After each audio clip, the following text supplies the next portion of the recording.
So welcome to the part 2। अब देखें, एनोवुलेशन के मैंने बारे में आपको बताया पिछले पार्ट में कि एनोवुलेशन हो सकता है और ओवुलेटरी कॉज में। तो एनोवुलेशन के ज़रूरी नहीं कि सिर्फ हार्मोनल कॉज ही हो, ठीक है। लाइक ये वाले हार्मोन जो हमारे LH, FSH, प्रोजेस्टेरॉन, एस्ट्रोजन, इसके अलावा भी कॉज हो सकते हैं, ठीक है। तो उसमें उसके अलावा जो दूसरा हमारे पास कॉज आता है वो होता है हाइपोथायरॉयडिज्म। अगर thyroid levels, TSH levels blood में ज़्यादा है, ठीक है, तो ये डायग्नोस्टिक होते हैं हाइपोथायरॉयडिज्म के, तो वो भी एनोवुलेशन करवाता है। उसके अलावा अगर हाइपर प्रोलैक्टिनीमिया है, प्रोलैक्टिन बहुत ज़्यादा हाई है, तो वो एज अ डोपामीन एगोनिस्ट काम करता है। तो वो डोपामीन होता है तो वो GnRH को इनहिबिट करता है। सो हम आ जाते हैं इसके डायग्नोसिस पर। डायग्नोसिस आपने कैसे करना है? डायग्नोसिस में आपके पास जो चीज़ें आती हैं वो एक तो ये है कि आपने नॉर्मल ब्लड वर्क्स जो होते हैं वो तो करवाने ही करवाने। उसके अलावा अगर अपर जेनाइटल ट्रैक्ट है, लाइक यूट्रस की जगह तक का, तो उसके लिए आप डिफरेंट करवाएंगे, ठीक। अगर वो उससे नीचे है तो उसके लिए आप डिफरेंट करवाएंगे। सो अगर मैं ऊपर वाले पार्ट की बात करूं तो आपने उसके लिए, आपके लिए सबसे ज़्यादा एग्जामिनेशन तो इम्पॉर्टेंट है ही है। उसके अलावा आपने अल्ट्रासाउंड करवाना है, ठीक है। सबसे पहले आपने अल्ट्रासाउंड करवाना है। अल्ट्रासाउंड पे आपको कुछ दिखता है, नहीं दिखता, आगे की चीज़ है। दूसरा हमारे पास ऑप्शन क्या है, आप एंडोमेट्रियल बायोप्सी ले लें। अच्छा, इसकी भी इंडिकेशंस है, ठीक है। इसकी 4 इंडिकेशंस है। एक क्या है, हैवी मेंस्ट्रुअल ब्लीडिंग हो, उसके साथ इंटरमेंस्ट्रुअल ब्लीडिंग भी हो, साथ में जो पीछे आपने अगर कोई भी डिजीज़ आया था, आपने उसको ट्रीट किया, ठीक है, और उसका ट्रीटमेंट फेलियर हो गया है, ठीक है, और साथ में फेलियर टू ट्रीटमेंट है। और तीसरी चीज़ क्या है कि जो आपने अल्ट्रासाउंड कराया था उसके अंदर जो आपका मास कुछ आया है या जो एंडोमेट्रियम है उसकी थिकनेस 4 mm से ज़्यादा हो। अल्ट्रासाउंड शोज 4 mm से ज़्यादा की थिकनेस। तो ये सारी है इंडिकेशंस इसके लिए, एंडोमेट्रियल बायोप्सी के लिए।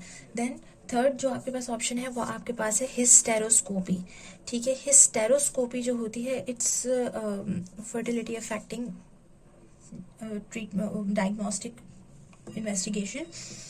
कि ये क्या है कि जब आपने ये करवा लिया है एंडोमेट्रियल बायोप्सी, इसकी इंडिकेशन क्या है कि आपने एंडोमेट्रियल बायोप्सी करवा तो लिया पर उससे आपको कुछ सफिशिएंट कोई चीज़ पता नहीं चल रही, ठीक है, या फिर पेशेंट जो है वो एंडोमेट्रियल बायोप्सी के लिए फिट नहीं है, ठीक है, या फिर आपने जो अल्ट्रासाउंड करवाया है उस पर आपको भी कोई प्रॉपर लोकेशन नहीं पता चल रही, तो फिर आपने इसकी तरफ जाना है, वरना ये आपका लास्ट ऑप्शन होना चाहिए, सही। बाकी उसके अलावा if there is a coagulopathy तो आप लोग फिर वही PTT करवाएंगे, सही।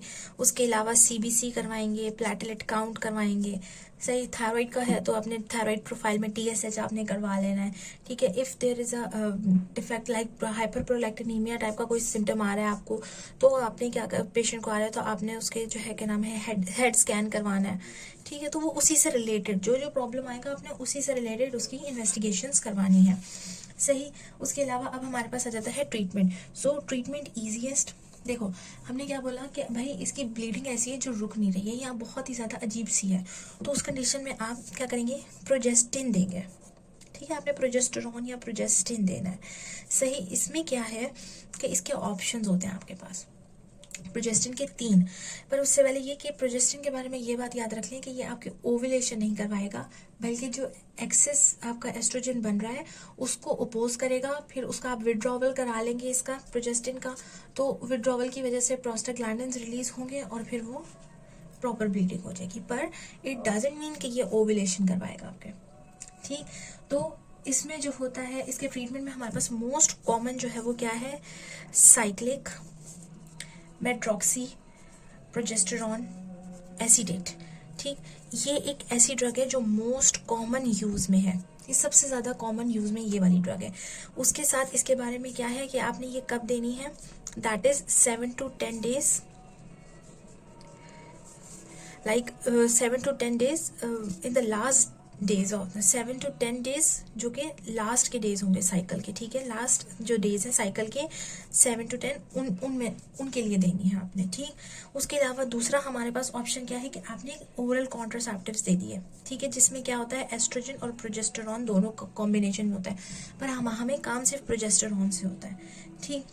तो इसमें क्या है, ये कॉन्ट्रासेप्शन का ये है कि आपको इसके लिए 3 weeks ऑन यानी कि 3 हफ्ते आपने देना है प्लस 1 वीक ऑफ, 1 हफ्ता आपने नहीं देना, इसको इस तरह यूज करना है, ठीक।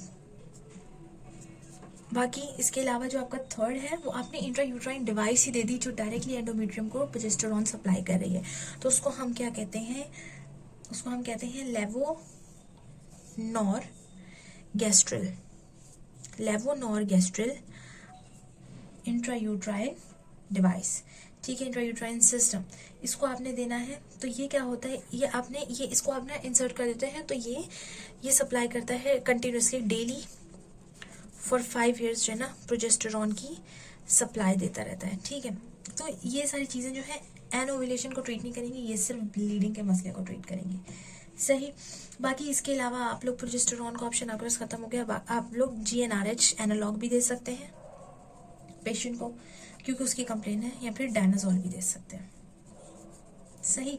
अब उसके बाद हमारे पास अब क्या है कि कुछ पेशेंट इसको टॉलरेट नहीं कर पाते, तो if the patient is unable to tolerate all such things, तो फिर आपने क्या देना है, मोस्ट कॉमनली यूज जिसमें कोई ज़्यादा कम साइड इफेक्ट्स हैं, ठीक है, वो क्या है, NSAID को आपने कंबाइन कर दिया विद कॉन्ट्रासेप्टिव, ठीक है। और NSAID भी हर कोई नहीं, मीफिनामिक एसिड आप स्पेसिफाइड कर लें इसको, मीफिनामिक एसिड, तो ये वाली जो NSAID है इसको आपने ओरल कंट्रासेप्टिव से कंबाइन कर दिया, ठीक है, but only for the 5 days of the cycle, for 5 days of cycle, ये आपने इन डेज के लिए आपने दे दिया। इससे क्या होगा, क्लॉटिंग, ब्लड लॉस, डिस्मेनोरिया, ये सारे सिम्टम्स ट्रीट हो जाएंगे, ठीक। इसके साथ कोई इतना ज़्यादा कोई साइड इफेक्ट इतना ज़्यादा कोई ऐसा एसोसिएटेड नहीं। फिर हमारे पास आता है antifibrinolytic, that is a tranexamic acid, most commonly gynae में यूज ड्रग है, मोस्ट कॉमनली यूज जो फिब्रिनोलाइटिक है वो है ट्रेनिक्सामिक एसिड। इसका क्या है कि ये फिब्रिनोलाइटिक है, तो अब आप इसको डीप वेन थ्रोम्बोसिस के पेशेंट में जिनके पास हिस्ट्री है आप नहीं दे सकते, पल्मोनरी एम्बोलिज्म के पेशेंट्स को नहीं दे सकते, ठीक है, कार्डियोवैस्कुलर एक्सीडेंट जिनमें हो चुका है उनको आप नहीं दे सकते, ठीक है। बाकी इसको आप इसके साथ रिकमेंडेड नहीं कि आप इसको कंट्रासेप्टिव के साथ कंबाइन करें, इधर ये आ गया। बाकी तीसरी चीज़ हमारे पास क्या आती है, एंडोमेट्रियल एबलेशन, ठीक है। इसमें क्या है, एंडोमेट्रियल एबलेशन में क्या होता है कि आपको हीट, कोल्ड या थर्मल वेव के थ्रू जो है जो आर्टरी होती है उसको डेड किया जाता है, एंडोमेट्रियल आर्टरी, एंडोमेट्रियल उसको बर्निंग की जाती है, ठीक है। तो इसकी वजह से क्या हो सकता है, एशरमैन सिंड्रोम भी हो सकता है, तो इसलिए ये भी एक तरह कम यूज होता है और इससे फर्टिलिटी भी इफेक्ट होगी। बाकी हिस्टेरेक्टमी कंप्लीटली रिमूवल ही आपने कर दिया, उसमें भी फिर आपके पास फर्टिलिटी का तो कोई चांस ही नहीं रहता, ठीक है। फिर अगर if there is a patient जो कि आपको हैवी मेंस्ट्रुअल ब्लीडिंग के साथ प्रोवाइड कर रहा है, रिप्रेजेंट कर रहा है, ठीक है, तो हैवी मेंस्ट्रुअल ब्लीडिंग को जब वो फिब्रॉइड के साथ, क्योंकि वो क्यों हो रही है मोस्ट कॉमनली यहाँ, तो वो फिब्रॉइड है, तो अगर फिब्रॉइड है तो फिर वो आपने वही डायलिटेशन एंड क्यूरिटेज, अम्बिलाइकल आर्टरी एम्बलाइजेशन और साथ में मायोमैक्टमी आप कर सकते हैं। सो ये ऑप्शंस हैं जिनको आपने कर सकते हैं। दूसरा एक और चीज़ कि जो ये आपकी इसको ये सब तो चीज़ें हैं आपकी डायग्नोसिस के लिए। दूसरा एक और चीज़ ये है कि हर चीज़ जो आप इसको एक और ये भी है कि आप जो है अगर प्रोजेस्टेरॉन ट्रायल परफॉर्म करते हैं ना इन पेशेंट्स पे, तो वो आपका पॉजिटिव आता है। इसका मतलब क्या है कि आपने प्रोजेस्टिन दे दिया एंडोमेट्रियम को स्टेबलाइज करने के लिए, उसके बाद आपने विड्रॉवल करवाया, तो उनके जो थोड़े टाइम में उनका जो रैंडम ब्रेकडाउन था वो रुक जाएगा, स्पाइरल आर्टेरियोल्स की नेक्रोसिस होगी और फिर प्रोस्टाग्लैंडिन्स रिलीज होंगे, जिसकी वजह से फिर शेडिंग, ऑर्डरली शेडिंग स्टार्ट हो जाएगी। तो ये पॉजिटिव ट्रायल है और ये जो होती है ना एन ओव्यूलेशन को कंफर्म करती है। So this was the topic, it's completed. If you have any query please ask. Thank you.